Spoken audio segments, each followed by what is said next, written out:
3, 2, 1. Hello and welcome to the Fighting Moose Podcast. I'm your host and narrator, Jason Hendrickson. This is a podcast where I retell stories, some fictional and some historical, that can be enjoyed by people of all ages. Well, here we are at the start of 2026. I hope that your new year is off to a great start. Mine has been going well so far. As always, I've been reading books, and new books are being added to my list all the time. Last year, in 2025, I read or listened to 49 books. That's pretty good. Even with that many books, that was still my third or fourth highest number of books read since I started this podcast.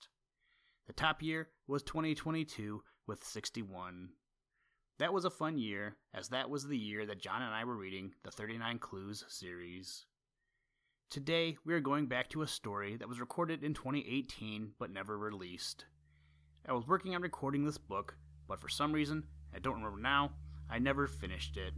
So today, we're going to read Chapter 3 of the book History of the United States, written by Helen Pierson. I like this chapter as I was skimming the book because it talks about the French and Indian War, and that is an era of American history that intrigues me. Now, let's turn to today's story. I hope you enjoy. Let's begin.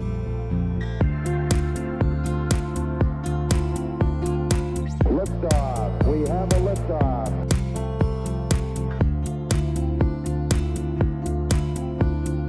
We choose to go to the moon in this decade and do the other things, not because they are easy, but because they are hard.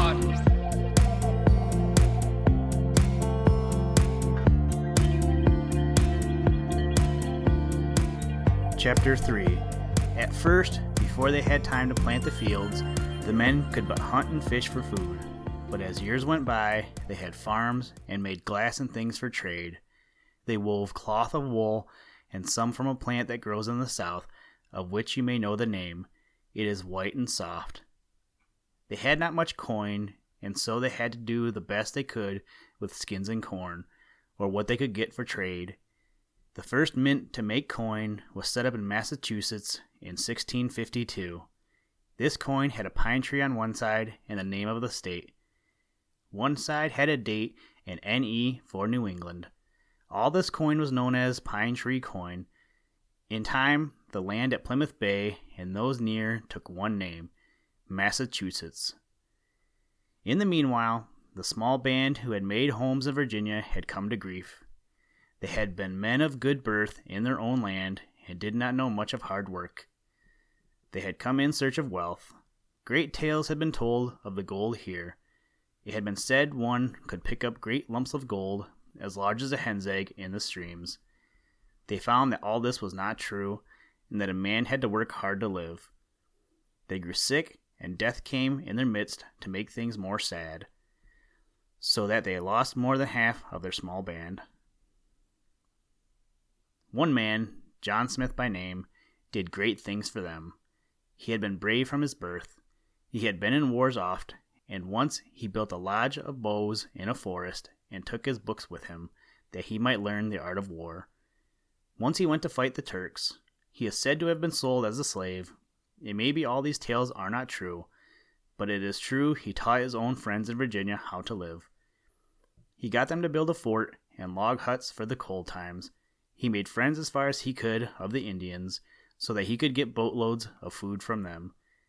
He said that he who would not work might not eat, so no man could be a drone in the hive. Each one must learn to swing the axe in the woods, or to hunt and to fish. Once the Indians took him, and they told him that he must die. Their great chief, Powhatan, had said the word, so his head was laid upon a stone, and a huge war club raised to strike the blow. But a young girl was seen to spring to his side, throw her arms around his neck, and pray that he might be set free. She was the pet of the tribe, for she was the child of their chief, and so Captain Smith was set free. You may be sure he was full of thanks to this kind young friend, and it is said she might have been seen on her way to Jamestown more than once, as time went on with small stores of corn for the white men, and when she grew up, a white man made her his wife. But at last, a bad wound made Captain Smith go back to England, and things grew worse and worse in Virginia. Food was more and more scarce, and a sad time came, which was long known as starving time. It was in 1609. At last, they all made up their minds to go back to their old home. None shed a tear as the sun rose on that day. They had known bad times in the new land, and did not grieve to go. But as their ship made its way down the bay, they met Lord Delaware with a great stock of food, and new men to swell the ranks. So they were glad to turn back and try the place once more. And in the course of time, they throve and built and spread, and that part of the land made a new state, which we know as Virginia. In that state was first grown a weed which you have seen men smoke and chew. The folks in Massachusetts went by the name of Puritans. They had left their old home that they might pray to God in their own way, and they thought that their own way was the right one. When men came in their midst who did not think as they did, they were sent out of the place. There was a class called Quakers, or Friends, who were mild and did all they could for peace, but they thought they had their rights as well as the rest, and might serve God in their own way. They did not believe in wars, and would not bear arms. They would not hire a man to preach for them, but when they met, each one spoke as he felt the thought come in his heart. They kept the laws, and did to all men as they wished them to do to them. They said, thee and thou for you, and yea and nay for yes and no. But this could hurt no one, and it seemed strange to us that they were not let stay in the place. They had to fly for their lives, and 4 were put to death. In these days, all men are free to serve God in their own way. And in that time, there was one man to raise his voice for the poor Quakers, and all who were like them. This man was Roger Williams. He held that the state had no right to say what men should think and feel. You may be sure those who were high in place did not like to hear that, so he had to fly from his home one cold day, and for a time he hid in the woods. But the Indians gave him a home, and one chief made him a gift of a piece of land which he called Providence, as it was to him like a gift from God. And so the state of Rhode Island, where this town was built, was known as a place where thought was free. The Quakers were glad to find a home in that state where they could dwell in peace. In 1675, a war known as King Philip's War broke out in Massachusetts. King Philip was an Indian chief who saw that the white man would soon own all the land, and he knew that meant death to his race. He made a plan to kill all the white men. The first blow fell on the Lord's Day, as the folks were on their way home from the church. The men flew to arms and did not dare to lay them down when they were in the field at work or at their homes. When they went to church, they would stack them at the door. King Philip and his men made their camp in a great swamp, where it was hard for the white men to reach them. Here they laid up a store of food and had great tribes of red men. They would not fight in the wide fields, but would skulk in nooks, and rush out and hold all the land in fear, for the foe would seem to be on all sides. At last, they were made to leave their stronghold, and could find no place to hide. There was a fight, and the Indians fell thick and fast. Philip ran, but one of his own tribe, who had a grudge, shot him dead. He had done all he could for his own folk, but fell by the hand of one of them at last. All this time, the King of England was at the head of this land as well, and the men he sent were wont to rule things with a high hand. They would not grant what our men thought to be their rights. Dutch ships had come into trade for furs with the Indians. Some of the crews stayed here and made their homes in a place called New Amsterdam. It is now known to be the name of New York. These first Dutchmen bought the land from the Indians, and it was to go to their heirs through all time. A band of Swedes made their home in Delaware. A Quaker by the name of William Penn bought a grant of land from the king. He thought to make a home for all his sect, who had as hard a time in England as they did here. He sent a band of these men here, and the next year he came too. He met the Indians by a great elm tree. He was a kind and good man. It would not take their land from them. He bought it and made them his friends. We will live in love with William Penn and his heirs, said they, as long as the sun and moon shall shine. And it is said that to this day a red man is loath to shed Quaker blood. In 1683, Penn bought land from the Swedes and laid out a town, to which he gave the name of Philadelphia. It stood in the midst of a wood, and the wild deer ran by the men who came to take a look at their new home. When Penn came, he sent out a call for all the men to meet in one place, and there he met with them, and they laid out the code or kind of laws they were to have. This code was known as the Great Law. No one could vote that did not believe in Christ, and all might pray to God in their own way. So you see, the Quakers did not wish to force men to believe as they did. They felt that was not right or just. Penn did all he could for his sect, and was mild and good to the red men. He said to them, "We meet on the broad path of good faith and good will. I will deal with you in love. We are one flesh and blood." So our land grew, and state by state was laid out, and towns were built, and all this time the King of England was at the head of the whole. There were more Indian wars, for the red man gave the new folk no peace. They would come down from the depths of the woods of Canada on their snowshoes, and drag men and their wives from their beds, and scalp them and set their homes on fire. Many a child, too, had to fly with the rest in the cold night, with bare feet and few clothes on, to seek a place to hide from this fierce foe. In 1754, a war broke out, which we call the French and Indian War. The English had at this time a great strip of land on our coast, which they held as their own. It was like a string to the great bow of French land, which went from Quebec to New Orleans. Both French and English laid claim to part of the land, and those who had the wish to live in peace could not but look on in fear. The French built 3 forts, and that made all feel that they meant to hold the land. A young man by the name of George Washington was sent to ask that they should pull down these forts. You have heard of George Washington, I know. You have been told that he was first in peace, first in war, and first in all the hearts of all. You have, I am sure, heard the tale of the fruit tree that he cut, and how he could not tell a lie to save him. He was a boy then, and someone had made his heart glad with the gift of a small axe. What should a boy do with such a thing if he could not cut with it? So George went round to try the sharp edge of his axe, and, as bad luck would have it, he came to a young fruit tree.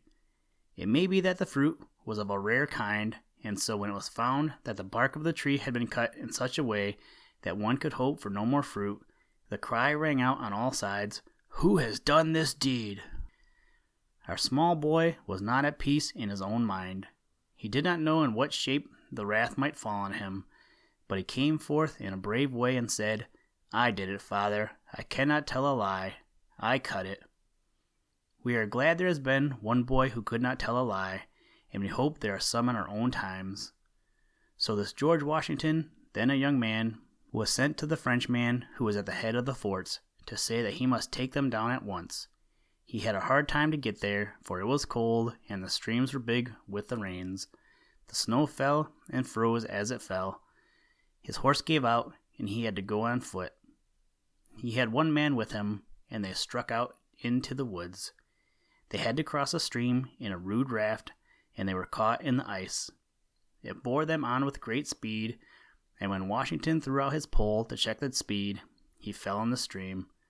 But he knew how to swim, and so he got to land.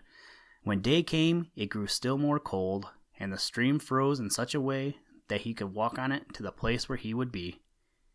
The men of the French forts would not say that they would give them up. In fact, they made boasts that they could hold them in spite of all, and so the war went on.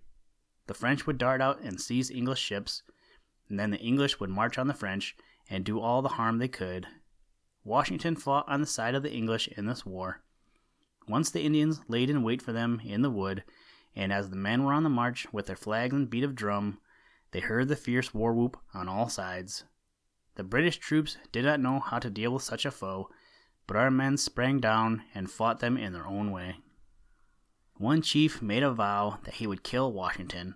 4 balls were sent through his clothes, twice his horse was shot. General Braddock, who was at the head of the English troops, was shot and borne from the field to die. There was a great fright, and the men fled on all sides. Washington did what he could to save them from the foe, like a brave man, But the French went on and built more forts, and our men were at their wits' end to hold their own with foes on all sides. There were 6 tribes of the red men who were their friends, and I will tell you their names if they were not too long and hard. But you will find in the state of New York lakes and streams which bear the same names. We ought to bear them in mind, as they were of great use in those times. So it was thought best for all our men to meet in a town by the name of Albany, to fix on a way to keep these 6 tribes our friends, and to join with them to fight the French. Albany was then a small town with few in it, but had a stone fort. Here our men met the chiefs and had a talk with them. The chiefs told our clan they were not so wise and brave as the French, or they would build forts like them. But there was one wise man in our midst, Benjamin Franklin. He had been a poor boy, so poor that when he went into the great town of Philadelphia he had but a few cents. But he knew how to print, and more than that, he was fond of books, and so could learn all sorts of things. He brought with him a small print on which was shown a snake cut in parts. Each part had on it the name of one of the states. He said they must be made one or die, and that to be one was the way to be great. But our men did not see their way clear to do this yet. We know they made the states one in time. The death of General Braddock was a great blow to their hopes. They saw that all the redcoats, as we call the English, were not brave, but could run as fast as the rest. Still they took some forts, with long names from the French in this war. They made a move on them at Quebec, with General Wolfe at the head of our troops. Quebec was one of the strong forts of the world. At first, General Wolfe lost at all points, but he found at last a way to go in boats. With no noise, they made their way to land, and up a steep hill, and at dawn the French woke to see redcoats on all sides. Their General Montcalm led them out of the fort to fight. If he had not, he might have won the day, for the fort was strong. But he chose to fight in the wide field, and so we won. At the time of the fight, General Wolfe, who had been struck by a death shot, heard shouts of joy. "They fly! They fly! Who fly?" came from his white lips. "The French!" "Then, praise God, I die at peace," he said, with his last breath. General Montcalm, too, on the French side, had a wound, and he was told he could not live. "I am glad of it," he said, "for then I shall not live to see my town yield to the foe." So you see, they were 2 brave men who fell that day. In 5 days a peace was made with France, for she gave up most of the land to which she had laid claim. But there were some of the red men who did not want this peace with the English. They had seen the redcoats run away from them, and they thought they might now strike a blow for their own homes and lands. They had seen the redcoats run away from them, and they thought they might now strike a blow for their own homes and land. The French made them think they would help them. "The King of France has but slept for a time," they said, "but he will soon wake up, and then he will drive the foe from the homes of the red men and give them back their land." There was one brave chief, Pontiac, who heard all this with a glad heart. "I will live and die a Frenchman," he said, and he sent men to each town to bear a belt with red or black beads on it and a knife with a red stain on it. These meant war. The knife was of the kind with which they were wont to scalp the foe, and the red stain told the deeds of blood were at hand. When this belt and knife were kept, Pontiac knew that the chiefs there would join the war. Their first move was on a fort at Detroit. This was Pontiac's plan. He would go some day to the fort with some men and ask leave to come in and show them a war dance. While some were in the dance, a few would stroll through the fort and see all that could be seen. Then they would go once more as if for a call, with arms hid in their clothes, and strike down the white men when they did not look for it. The first part of this plan went on all right, but one of the squaws, who was a friend to the headman of the fort, told him what the red man meant to do. So when Pontiac and his men went in the fort, each with his gun hidden in his clothes, they found ranks of men with arms to meet them, and they were glad to get out with their lives. But Pontiac would not give up, for he made friends and laid siege to Detroit in 1763. It was a long siege for the red man, but it held out. though food was scarce and the men in it felt that they must soon starve. Pontiac at last had to make peace and met his own death at the hands of a red man who was mad with drink, and so the French and Indian War came to an end.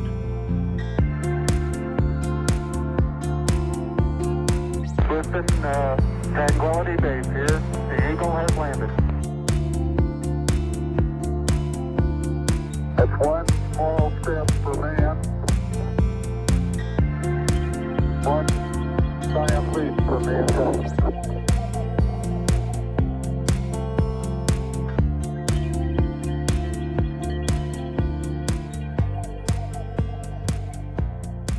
Thank you for listening to this episode of the Fighting Moose Podcast. Please join us next time as we read another exciting story. Today's music was provided by the artist Analog by Nature, and the audio clips were provided from NASA. For more information to download and or listen to audio or materials from all our recordings, or to contact us, please visit www.thefightingmoose.com, or you can follow the links in the show notes. If you enjoy the podcast, please leave us a review wherever you get your podcast or on iTunes, and tell a friend. Thank you for your patronage, and as always, try and do a random act of kindness every day. Mission complete, Houston. After serving the world for over 30 years, the space shuttle turned its place in history and has come to a final stop.